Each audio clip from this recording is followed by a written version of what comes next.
The air by the lake that afternoon had that perfect late autumn crispness.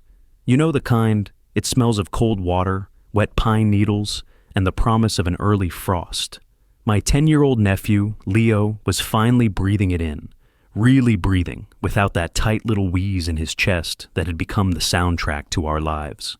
After his last bad asthma attack, the doctor said, "Get him out of the city, fresh air, as much as he can get." So here we were, on my own property, driving the last stake into the ground for a small 2-person tent.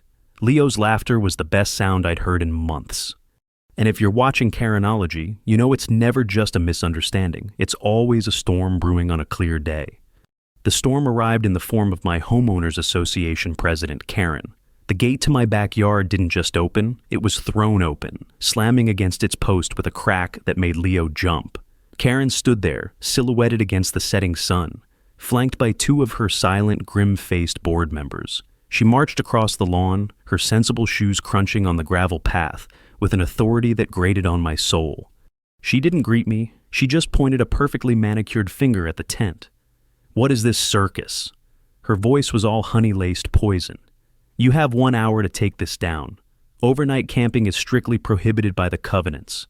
I stood up, wiping my hands on my jeans, and placed myself between her and the tent where Leo was now peering out, his eyes wide. "It's for my nephew Karen. He has health issues. The fresh air helps." I tried to keep my voice even. Besides, I have a permit for a guest cabin on this property. A tent is a temporary version of that. She let out a short, sharp laugh that wasn't remotely funny. "A tent is not a cabin, Mark. The rules are the rules." Her eyes scanned my yard with disdain, then settled on my neck. I wear an old glass ampule on a leather cord. It's a tool of my trade, filled with a fluorescent green dye, a relic from a past I try not to think about too much. She wrinkled her nose, as if it smelled bad. Especially for residents who are already, let's just say, on our radar. Have you ever had one of those moments when the world seems to hold its breath and you know, with absolute certainty, that this isn't just about a tent, this is about power, and she was here to exercise hers. She didn't wait for a response. She just turned on her heel, her 2 shadows falling in line behind her, and marched back out the way she came. The gate swung shut with a final, metallic clang. I forced a smile for Leo. "Don't worry, buddy, we're not going anywhere." But the air didn't feel so fresh anymore. It felt heavy, charged with a fight I didn't want but knew was coming. We stayed in the tent that night, and the sound of the crickets felt like a small act of defiance. If you've ever had to stand up to a bully, maybe you'll give this story a like. You'll understand why I couldn't just pack it up. The next morning, I found it. Not a letter in the mailbox, not a polite email. It was a formal violation notice, sealed in a plastic sleeve and taped to my front door with aggressive strips of packing tape. The cold plastic felt slick under my fingers. In stark black ink, it declared my offense. Unauthorized temporary structure. And below that, the consequence. Fine, $500. $500 for a tent. For my sick nephew. I felt a hot, familiar anger rise in my chest. It wasn't about the money. It was the sheer vindictive arrogance of it. This wasn't a warning. It was a punishment. An opening shot in a war I hadn't even agreed to fight. I stood there on my porch, the crisp morning air doing nothing to cool the fire in my gut. I looked from the plastic-wrapped notice to the quiet lake, then back. She thought she could just roll over me with her rulebook and her fines. She had just made a very, very big mistake. I was about to teach her that some things and some people don't just fold. I peeled the plastic notice off my door, the tape leaving a sticky, ugly residue. My first instinct was to ball it up and throw it in the lake. My second was to drive to Karen's house and have a conversation she wouldn't soon forget. But I did neither. Anger is a hot fire. It burns out fast if you're not careful. What you need is a slow burn, something that lasts. So, I took the fight to her turf. Not her front lawn, but the next best thing. The official online forum for the Homeowners Association. I kept it professional, calm. I laid out the facts, my nephew's medical needs, the doctor's recommendation, the existing permit for a guest structure on my land. I even attached a photo of Leo from that afternoon, grinning from ear to ear with a fishing rod in his hand. I ended it simply. This is about a child's health, not a breach of community standards. I trust my neighbors will see the difference. I hit post and felt a small surge of victory. Let her argue with that. Let her argue with a sick kid's smile. Funny thing is, she didn't. She was smarter than that. Her reply came less than 10 minutes later. It wasn't a comment, it was a whole new post.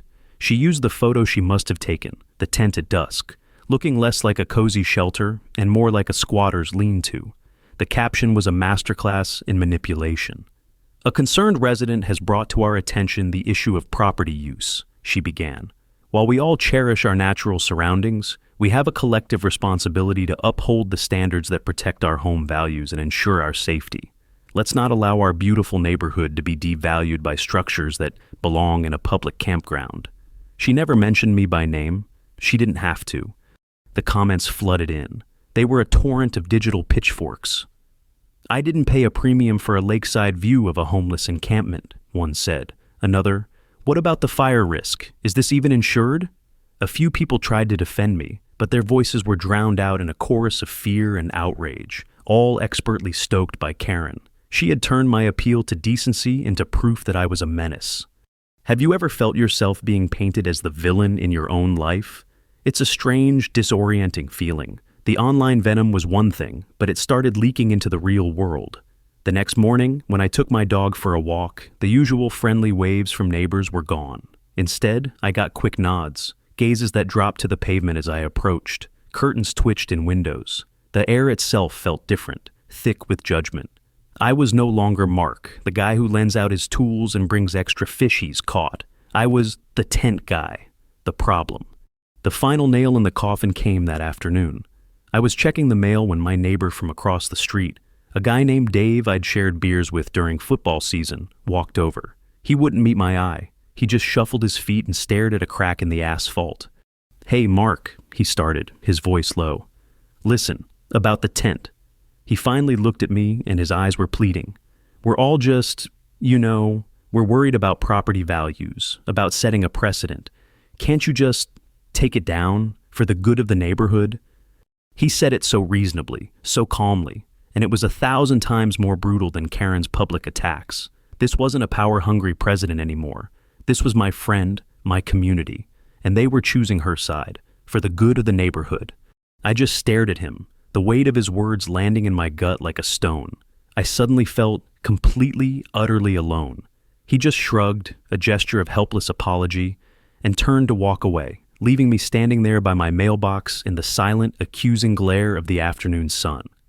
That silence from my neighbor was louder than any of Karen's accusations. It was the sound of a door quietly closing, locking me out. For a moment, standing there by the road, I considered giving up. What's the point in fighting for a place in a community that doesn't want you? Take down the tent, pay the fine, apologize. It would be easy. But here's the thing about easy. It rarely feels right. I've taken the easy path before in my life, and the taste it leaves in your mouth is always bitter. This time, I decided, would be different. Let me tell you, when you corner a man, he has two choices. He can curl up, or he can find a new way out. I was done curling up. I wasn't going to win a popularity contest. Karen had made sure of that. So I stopped trying to play her game. My field isn't public relations, it's hydrology. I study water, how it moves, where it goes, what it leaves behind. It's a world of facts, of physics, of things you can measure. And in my experience, facts are a lot harder to argue with than feelings. That evening, I walked down the street to Jim's house. Jim's a retired county construction inspector, a man in his 70s who's lived on this lake since before most of the new fancy houses were even a blueprint. His yard is immaculate, but his garage is a glorious mess of sawdust, half-finished projects, and the comforting smell of old oil and coffee. He was in there, sanding a piece of wood, the light from a single bare bulb glinting off his glasses. He shut off the sander as I approached, wiping his hands on an already dusty rag. "Mark," he grunted. He wasn't unfriendly, but he wasn't Dave either. Jim didn't do small talk. "Jim, I need your help," I said, getting straight to it. He leaned against his workbench. "Heard you're poking the bear over at the Homeowners Association." "The bear poked me first," I said. I told him the whole story, not the emotional parts, but the facts. The permit for a guest structure, the fine, the rules she was citing. He listened, his expression unreadable, just nodding slowly. "So you want me to talk to her?" he asked. "Waste a breath. Karen thinks she's the queen of this lake." "No," I said. "I don't want you to talk to anyone. I want to look at something. You were an inspector. You must have seen the original plans for this development. The ones from before the association went power mad." A flicker of interest in his eyes. This, he understood. This was about foundations, not feelings. "Might have some of the old county plats in the back," he mumbled, already turning and heading toward a stack of long, rolled-up tubes in the corner of his garage. We spent the next hour under that bare bulb, hunched over a massive brittle blueprint from the 1970s. The paper was yellowed and cracked at the edges. It smelled of dust and time. Most of it was standard stuff, property lines, utility easements. But then, my finger traced a faint dotted line running along the high ground, right behind my property and a few others. The annotation was faded, but you could just make it out. "Seasonal overflow drainage." "I remember this," Jim said, his voice a low rumble. He tapped the paper. "This was supposed to handle the runoff during the spring melt and the fall rains. A series of deep ditches that would channel the water safely down to the far side of the lake, away from the houses." I looked closer. There was a note. "See drainage system detail, map 7B. We searched through the rest of the tube. We unrolled every single map. There was a 7A and a 7C, but 7B was gone. "These ditches," I said. "I've walked that land 100 times. They're not there. It's just overgrown." Jim straightened up, a grim look on his face. "That's because nobody's maintained them in 30 years. They're filled in, buried. If we get one bad storm, one big, fast melt, this whole shoreline could get swamped." He was right. And suddenly, my little fight over a tent felt like it was about something much, much bigger. We had found an anomaly, a ghost on a map. I stared at the empty space in the sequence of maps, the missing piece of the puzzle. An oversight, a simple mistake, a lost document, maybe. But standing there in the dusty silence of that garage, a cold suspicion began to form in my mind. I tapped the empty space between the two maps. "What if it's not missing, Jim?" I asked, my voice barely a whisper. "What if it was removed?" Jim's face hardened under the garage light. "Removed? That's a county record, Mark. Tampering with that is a serious felony." He said it like a man who would put people in jail for less. But the idea, once spoken, hung in the air between us, heavy and undeniable. A missing map, a forgotten drainage system. It was too neat to be an accident. But suspicion isn't proof, and what would I do anyway? Walk into the county clerk's office and accuse the head of my homeowners association of a 30-year-old crime based on a missing piece of paper? They'd laugh me out of the building. I needed something more. For now, the old blueprint was just a strange footnote to my own problems. The next day, Karen made her next move. She called an emergency online board meeting. The email notification arrived with a subject line that made my blood run cold. Urgent vote on covenant amendment, temporary structures. She was changing the rules in the middle of the game. It was brilliant, in a vicious sort of way. My permit for a guest cabin was my only defense, a loophole she was now slamming shut. The meeting was a joke. It was a video call, and I watched as Karen, looking poised and professional from her immaculate living room, laid out her case. She spoke of ambiguities in the rules and the need for clarity. She proposed a new clause: any and all temporary structures, regardless of existing permits for permanent buildings, would require a separate, specific permit. A permit that, she added with a sweet smile, could be revoked at any time by the board for any reason. I tried to speak. My microphone icon had been disabled. I typed frantically in the chat box, but my messages were instantly deleted. I was a digital ghost, silenced and invisible, forced to watch as she steered the community exactly where she wanted it to go. The vote was a landslide, 35 in favor, a handful against, the rest abstaining. Just like that, my one solid piece of ground had turned to quicksand. My phone rang almost immediately after the meeting ended. It was Sarah. She was a young, ambitious realtor who had been one of the few people to privately message me her support. She was smart, she knew the legal ins and outs of property, and I'd been counting on her as an ally. But her voice on the phone was choked with tears. "Mark, I'm so sorry," she stammered. "It's not your fault, Sarah. She railroaded us," I said, trying to reassure her. "No, you don't understand." She took a shaky breath. "I had a buyer, a big one, for the old Miller place next to you. It was a done deal. They were going to sign tomorrow." She paused. "They just backed out.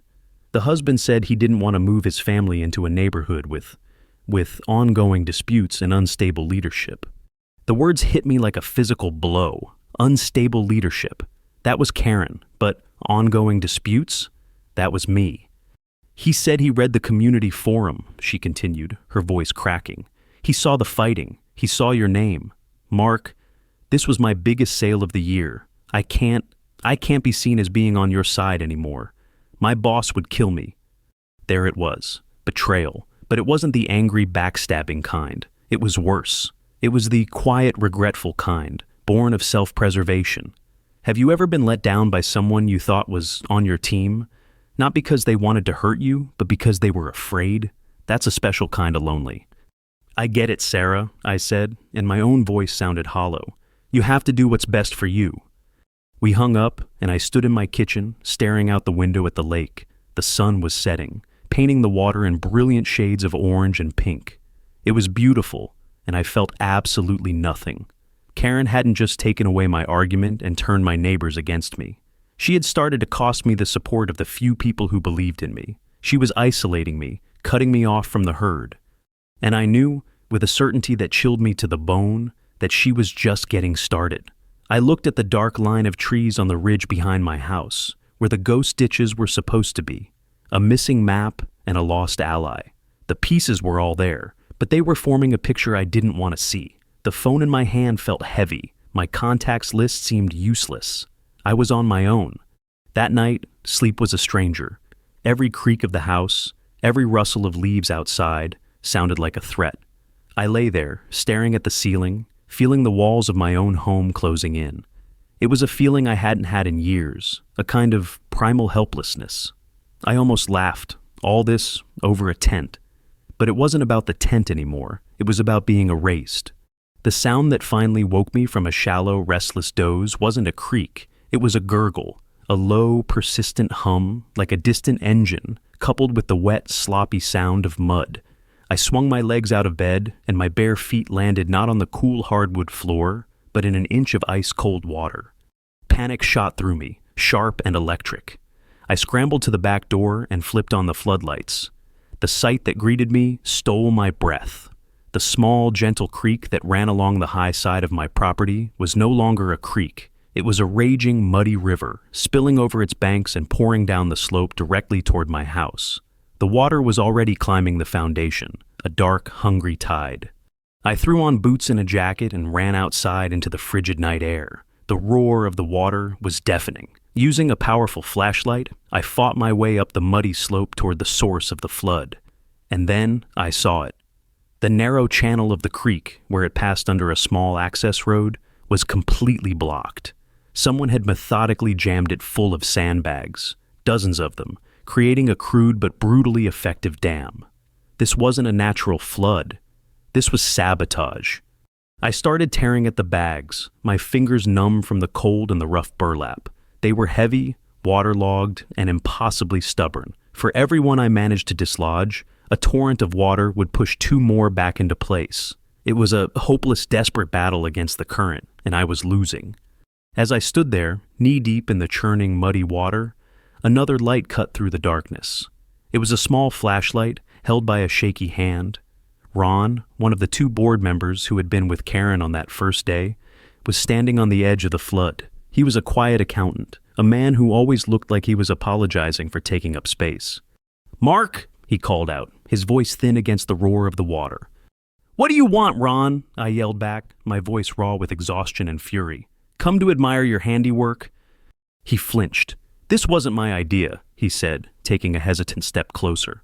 "I swear, I didn't know she was going to do this." "She?" I spat. "You mean Karen?" He nodded, refusing to look at me. He stared at the dam of sandbags. "She was talking about it. A water test, she called it, to prove your property was a high-risk area, unsuitable for any structures." He finally looked at me, and in the beam of my flashlight, I saw raw fear in his eyes. She said it would just be a little overflow. I didn't sign up for this. This is insane. And just like that, the pieces clicked into place. The missing map, the non-existent drainage ditches, the new covenant amendment, the sabotage. It was a coordinated attack. She wasn't just trying to get rid of my tent. She was trying to get rid of me. She wanted my land. Why? I didn't know, but she was willing to flood me out to get it. My mind raced, the cold water around my legs forgotten. A water test. She wanted to prove my land was a risk. She had manufactured the evidence. A strange, cold calm washed over me, pushing the panic away. If she wanted to play with water, fine, I'd play, but we'd play by my rules. I looked from the dam to the frightened man in front of me, and then down at my own hands caked in mud. A plan began to form, a wild, audacious idea that bloomed in the chaos. "Ron," I said, my voice suddenly steady, "go home. You didn't see anything. You weren't here." He looked confused, then terrified, then relieved. He nodded once, a quick, jerky motion, then turned and disappeared back into the darkness. I was alone again, but this time, it was different. I wasn't a victim anymore. I had a purpose. I looked at the muddy water swirling around me, a destructive force she had unleashed. She thought it was her weapon. She had no idea she'd just handed it to me. The water receded by dawn, leaving behind a battlefield of mud, ruined flower beds, and the lingering stench of rot. My basement had 2 feet of water in it. The damage was significant. But as I stood there, surveying the mess, I didn't feel defeated. I felt focused. I spent the morning with a shop vac and a grim determination, and by noon, the immediate crisis was handled. I left the sandbags exactly where they were, a monument to her malice. The next few days were quiet, too quiet. I knew Karen was waiting for me to file an insurance claim, to complain to the board, to create the very paper trail she needed to declare my property a high-risk flood zone. I did nothing. I let the rumors fly. I let the neighbors whisper about my bad luck, about the unstable geology of my lot. Let them. My silence was my new weapon. Meanwhile, I was busy. I spent hours in my workshop, not repairing the damage, but preparing for the real fight. My plan was risky. It relied on my professional knowledge, on a bit of showmanship, and on Karen's own overconfidence. The perfect stage presented itself a week later, the annual Fall Festival, a mandatory community event held on the manicured lawns by the Lakeside Clubhouse. It was the one day a year the entire neighborhood gathered. It was Karen's favorite event, her chance to preside over her little kingdom like a benevolent queen. This year, I was going to turn her coronation into a public trial. When the day arrived, the weather was beautiful. A perfect sunny autumn afternoon. Families were milling about. There was a bouncy castle for the kids. The smell of grilled hot dogs was in the air. It was a picture of suburban harmony. I waited until Karen took the portable stage to give her welcoming remarks, her voice echoing from the small speakers, full of false warmth and community spirit. She was just finishing her speech about shared values and protecting our investments when I walked to the edge of the crowd. I wasn't holding a protest sign or a megaphone. I was holding a single small glass vial. I let her finish. I let the polite applause die down. Then, just as she was about to step off the stage, I raised my voice. "Karen, before you go, there's one more community safety issue we need to discuss." A murmur went through the crowd. Heads turned. Karen froze, her plastic smile tightening. She saw me, and for a split second, I saw a flash of genuine anger in her eyes before it was replaced by condescending pity. "Mark," she said into the microphone, her voice dripping with concern, "I think we've all heard enough about your personal property issues. This isn't the time or the place." The crowd shifted uncomfortably. I was the crazy neighbor, the troublemaker, interrupting their pleasant afternoon. I could feel their hostility. It was exactly what I wanted. "You're right," I called out, my voice clear and steady. "This isn't about my property. It's about all of ours." I started walking forward through the crowd, which parted before me like I was a leper. I walked right up to the muddy, waterlogged patch of lawn right in front of the stage, the lowest point of the common area, still soaked from the freak flood on my property. "You've been talking a lot about safety and risks," I said, loud enough for everyone to hear. "But you've been hiding the biggest risk of all from every single person here." I held up the glass vial on my necklace, my symbol. This, I announced, is a non-toxic, water-soluble tracing dye. The kind hydrologists like me use to track groundwater. You wanted to do a water test, Karen. Fine, let's do one, right here, right now. Before she could say a word, I smashed the ampule on a rock at my feet. A vibrant, almost electric green liquid splashed into the mud. The crowd gasped. The dye instantly began to spread, staining the murky water a brilliant, unnatural green. "This dye will follow the path of the water," I declared, my voice ringing with an authority I hadn't felt in years. "It will show us exactly where our community's drainage really goes when it fails. And I promise you, what you're about to see will change everything." I stood there, ankle deep in the spreading green stain, my heart hammering against my ribs.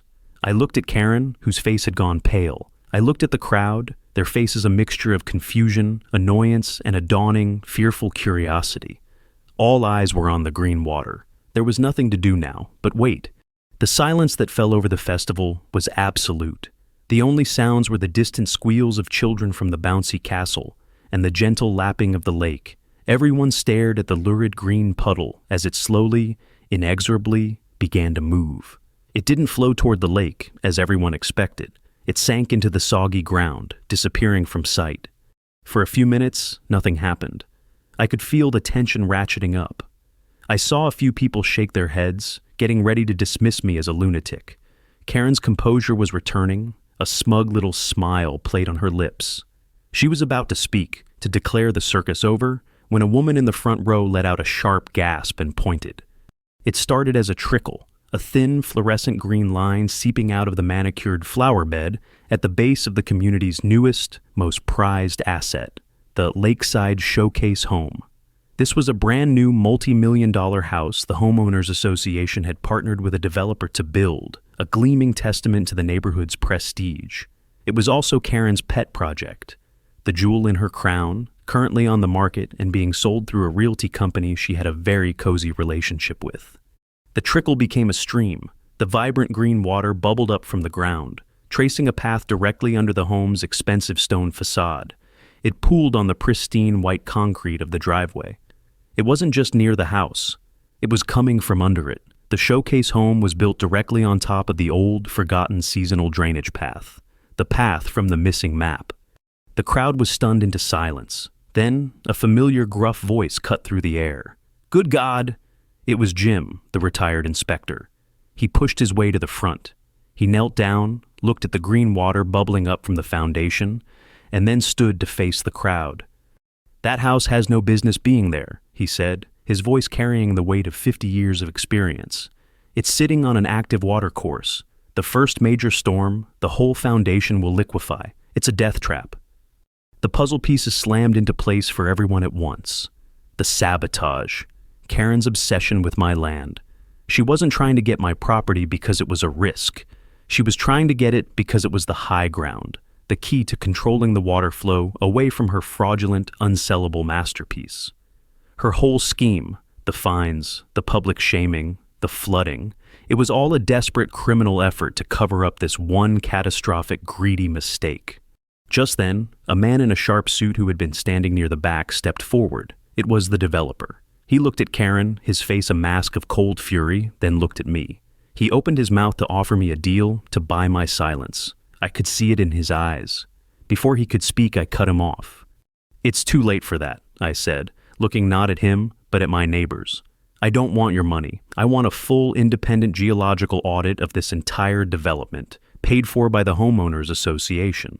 And I want a new infrastructure committee, led by someone who actually knows what they're doing." I nodded toward Jim. The tide had turned. The fear in the crowd had been replaced by a cold, hard anger. Their investments, their homes, they were all at risk because of her lies. The vote to remove Karen from the board and terminate the contract with the developer was a mere formality in the weeks that followed. In the end, I won. I stood my ground, and I protected my home. But victory has a price. I'm no longer just the tent guy. Now I'm the guy who brought down the queen, who exposed the rot at the core of our perfect little community. The whispers haven't stopped. They've just changed their tune. Some see me as a hero. Others see me as a bomb thrower, the man who proved our paradise was built on a lie. The invitations to neighborhood barbecues have dried up. The other day, I was standing by the lake as the sun went down. My nephew Leo was with me, skipping stones across the water, breathing easy. I reached up and touched the now empty glass vial on my necklace. I had used it to find the truth, to wash away the lies. But in the process, I had also washed away that easy sense of belonging. I saved the neighborhood, but I'm not sure I'm a part of it anymore. And as I watched that last stone skip into the twilight, I had to wonder, what would you have done? Would you have paid that price? Let me know in the comments. Because sometimes doing the right thing means you end up standing alone.